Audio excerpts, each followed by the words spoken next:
Israel और Hamas के बीच जंग पिछले 13 दिनों से जारी है। गाजा पर लगातार बमबारी करने से न तो इजराइल रुक रहा है और न ही फिलिस्तीन के आतंकी संगठन हमास की हिम्मत इस बमबारी से टूट रही है।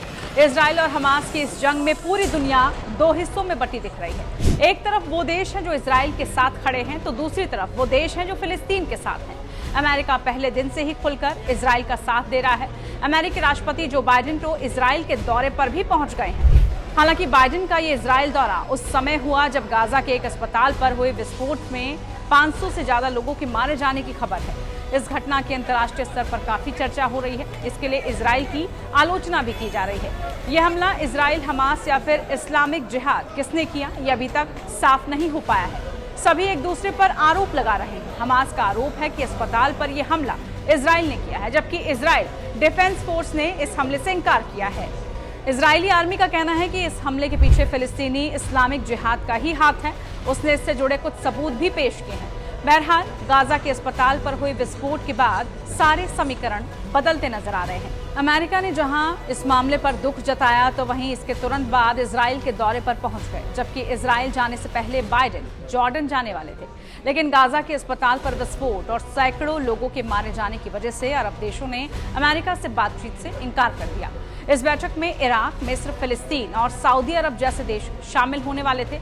इस बैठक के पीछे अमेरिका की रणनीति ये थी कि इजराइल का समर्थन करने के बावजूद वो फिलिस्तीन के आम लोगों के साथ खड़े नजर आना चाहते थे। लेकिन गाजा के अस्पताल पर हुए हमले ने अमेरिका की रणनीति पलट दी। अंतर्राष्ट्रीय मीडिया रिपोर्ट्स के मुताबिक गाजा के अस्पताल पर हुए हमले के तुरंत बाद इजराइल पहुंचने के बाद जो बाइडेन के इस रुख से कई इस्लामिक देश नाराज बताए जा रहे हैं। वहीं इजराइल पहुंचते ही उन्होंने अस्पताल पर हुए हमले में इजराइल को क्लीन चिट देते हुए कहा कि ऐसा लगता है कि अस्पताल पर हुए हमले में गाजा के आतंकी संगठनों का हाथ है। मीडिया रिपोर्ट्स के मुताबिक बाइडेन के इस बयान ने अरब देशों का गुस्सा और भड़का दिया, जो पहले से गाजा के अस्पताल पर हुए हमले को लेकर इजराइल से नाराज बताए जा रहे थे और चाहते थे कि अमेरिका इस मामले में फिलिस्तीन का साथ दे।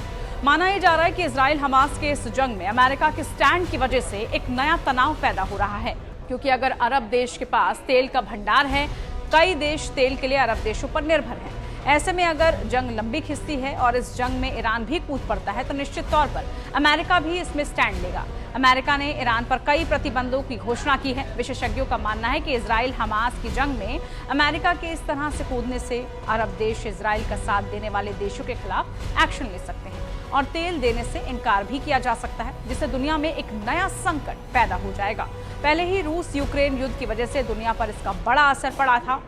अब यदि अरब देश कुछ मुल्कों को तेल देने से इनकार कर देता है, तो इसका दुनिया की आर्थिक गतिविधियों पर काफी घातक असर होने की आशंका है। अमेरिका और अरब देशों के बीच तनाव बढ़ने से दुनिया के सामने कई चुनौतियां खड़ी हो सकती हैं। अगर आपको ये वीडियो पसंद आई हो तो उसको लाइक और शेयर जरूर कीजिए। साथ ही बने रहिए टाइम्स नाउ भारत डिजिटल के साथ। नमस्कार।